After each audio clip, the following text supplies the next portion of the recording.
ఇప్పుడు అంటాడు, దేవా మా బాధ నీకేం తెలుసు అంటే, లేదురా నాకు తెలుసు అంటాడు. ఎట్లా తెలుసు? నేను అనుభవించాను నాన్న, అందుకే నేనే మిమ్మల్ని అర్థం చేసుకోగలను, ఇంకెవరు అర్థం చేసుకోలేరు. నువ్వు దేవుడివి కదా అంటే, మనుషుడిగా వచ్చాను కదా. మీరు ఎలాంటివి ఎదుర్కొంటారో నాకు తెలుసు, ఎలాంటి శోధనలు ఉంటాయో నాకు తెలుసు, వాటికి ఎంత ఆకర్షణ ఉంటుందో నాకు తెలుసు, అవి ఎంత బాధాకరంగా ఉంటాయో నాకు తెలుసు, ఎంత ఒత్తిడితో ఉంటాయో నాకు తెలుసు. నేను ప్రాక్టికల్గా అనుభవించాను, నేర్చుకున్నాను మీ అనుభవం. ఇప్పుడు మీరు మీరు ఏది ఫేస్ చేస్తున్నారో అదంతా నాకు తెలుసు.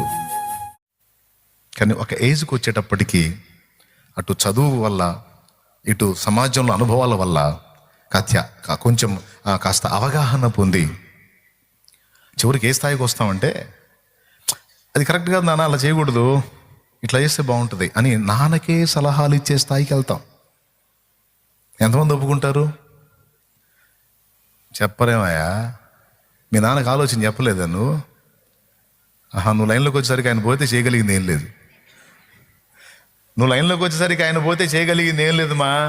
ఒకవేళ ఆయన ఉంటే పిల్లగా ఉన్నప్పుడు పొద్దస్తమానం నీకు చెప్తాడు, నువ్వు అడుగుతానే ఉంటావు, నీకు చెబుతానే ఉంటాడు. కానీ ఒక ఏజ్కి వచ్చేసరికి సమాజం కొన్ని అనుభవాలు నేర్పుతుంది, చదువు కొన్ని పాఠాలు నేర్పుతుంది.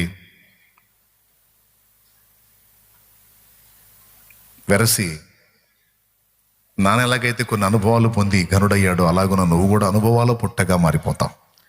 మరి ఎదిగే కొద్ది పిల్ల చేష్టాలన్నీ మానేసి పెద్దవాళ్ళ ప్రవర్తించటం, బాధ్యతల్లోకి రావటం, అట్లా చేసి ఫైనల్గా నాన్నకే ఆలోచన చెప్పే స్థాయికి వస్తావు. అప్పుడు తృప్తి చెందుతాడు నాన్న.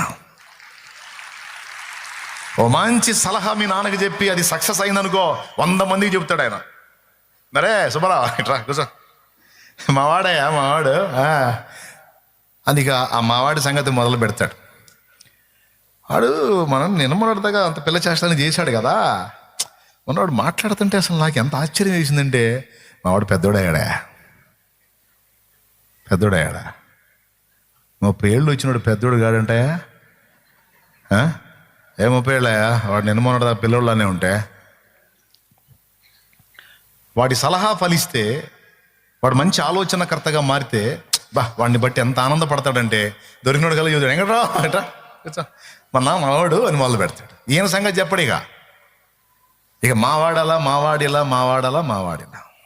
ఎందుకు అంటే మావాడు పెద్దోడాడండి, మావాడు మంచి ఆలోచన చెప్తున్నాడు, మావాడు చెప్పిన అసలు నాకే కొన్ని తెలియని మావాడు చెప్పాడు అని ఎంత హ్యాపీగా ఫీల్ అవుతాడంటే